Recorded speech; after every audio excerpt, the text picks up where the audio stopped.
Opa, professor Felipe Fontoura, e agora a gente vai falar um pouco mais sobre como lidar com menos SQL, porque até agora você percebeu que é óbvio que um curso de banco de dados você precisa lidar com SQL, mas quando você está desenvolvendo um sistema, quando você integra o banco de dados, as suas telas, as suas classes, enfim, acaba começando a virar meio que, no bom sentido, uma bagunça.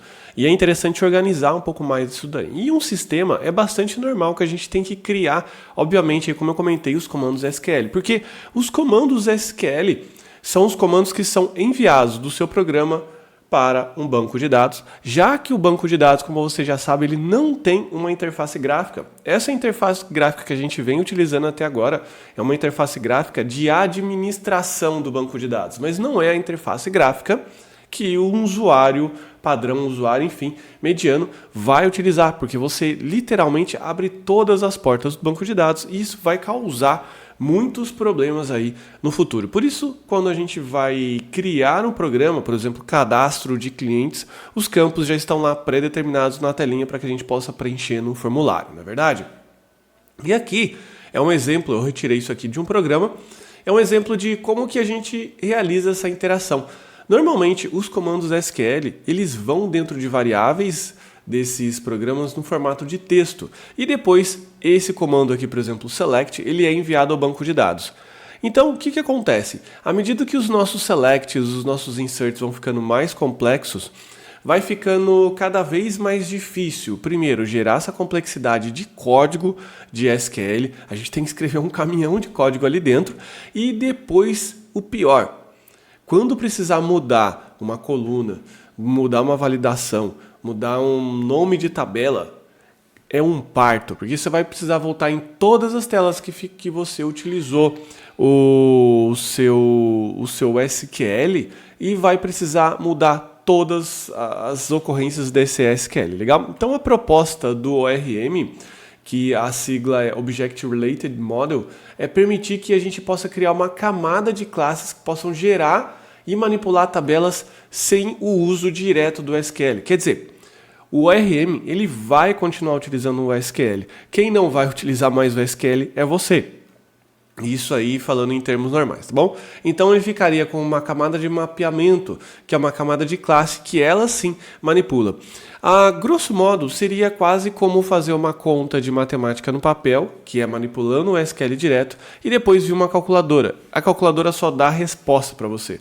E o ORM ele vai fazer isso. Então o uso do ORM ele gera inúmeras vantagens, mas também, já avisando, pode afastar um pouco o desenvolvedor do SQL e depois ele tem um pouquinho mais de dificuldade. Eu confesso que depois de um tempo de tanto usar frameworks aí que usam ORM, eu não sabia mais fazer um update, eu tive que olhar de novo. Mais uma vez que você aprende a andar de bicicleta, voltar a andar é uma mera referência, né? Então a gente pega ali e descobre de novo. Então eu te aconselho a fazer um uso saudável, né? O ORM ele não é aconselhado para todos os casos, mas é aconselhado muito fortemente para sistemas de um porte médio, né? Médio para grande porte aí, porque assim você consegue organizar bem mais as suas coisas, você consegue ter essa visão mais de manutenção, que é extremamente importante, tá bom? Então aqui vai algumas conclusões finais, que sim, o uso do ORM é muito bom para projetos de porte maior, como eu disse, assim pode isolar a camada do programa com a camada de dado, facilita muito a alteração de estrutura de um banco de dados, legal? Aqui também deixei um link de referência para que você possa clicar, o link inclusive da origem dessa citação.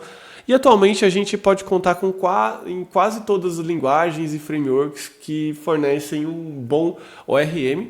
E aqui eu citei os que eu já trabalhei, né, os que eu já experimentei, os que eu já brinquei.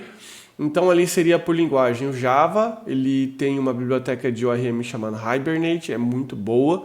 O PHP a gente tem o Doctrine, o Python a gente tem o Django, o .NET a gente tem o Entity Framework, o Ruby a gente tem o Active Record, ali, que faz parte inclusive do Ruby on Rails, legal? Então ali também abaixo tem uma lista dos principais ORMs por linguagem. Então você pode acessar e pode baixar. O ORM em si é uma biblioteca que, a grosso modo, aqui eu inventei uma linguagem qualquer só para você entender.